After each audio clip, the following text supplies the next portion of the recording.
If you may recall, the House on Wednesday, 12 July 2023, deliberated on the above-mentioned and resolved to constitute an ad hoc committee to investigate crude oil theft in Nigeria with a view to curbing economic loss and ensuring that everyone complicit in the theft is brought to book.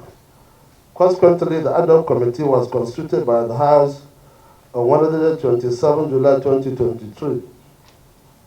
You may equally recall that one of the major key points in justifying the investigation is the 2020 NETI audit report, which stated that about 609.9 million barrels of crude oil, valued at $45 billion, have been stolen in the last 12 years.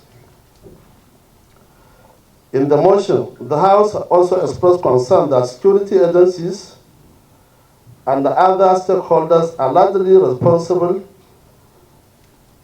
in facilitating most of the oil theft in the Niger Delta, according to the motion table on that very important day. Zakaria. I would like to respectfully, very respectfully, on behalf of the Parliament, urge all other agencies of government, whether security or civil agencies of government, to please take very seriously some of these invitations by the National Assembly, especially on a matter that is very sensitive like this, very economically inclined matter, something that has got to do with the live wire of our survival as a nation. When the Parliament invites stakeholders to come in, whether government agencies or other relevant agencies, we are doing that naturally on behalf of the people of this great country. But nobody is inviting anyone because he is Alassane Ruru or he is Sese Badagry. We are doing that for and on behalf of the Nigerian people, which I believe we all serve.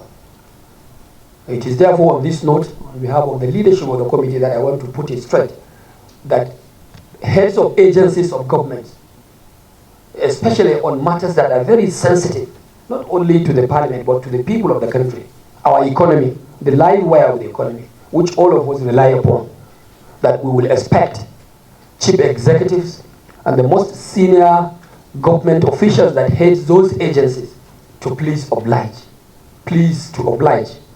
That gives the Parliament the proper placements it deserves.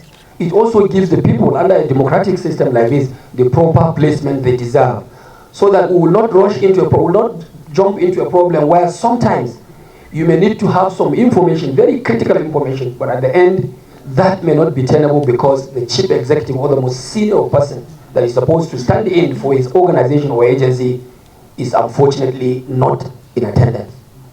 This, I'm doing it with all sense of respect. I know the security people are quite very busy, I know, very busy schedules, and some of them are perhaps unavoidably absent also, not in the country. But I'm sending this signal that for purposes of future engagement, the Parliament will always be happier if we engage with the chief executives of agencies of government. That's Mohammed, the Chief of Training and Operations, Naval Headquarters. Nigeria Navy is a lead agency in this matter, and it was clearly stated by the ad hoc committee in the letter that was sent to the service. But then if we are the key agency, and this is the real, the monster in this environment, and we are not, the Navy is not represented in knowing what is pumped out from the ground and what is loaded at our export terminals, then it's a big issue. But that notwithstanding, the Navy has been doing its utmost best. My name is Christina Ekba. Welcome to my platform where you get hot news, health tips, comedy and gist. Kindly subscribe, share, like and follow.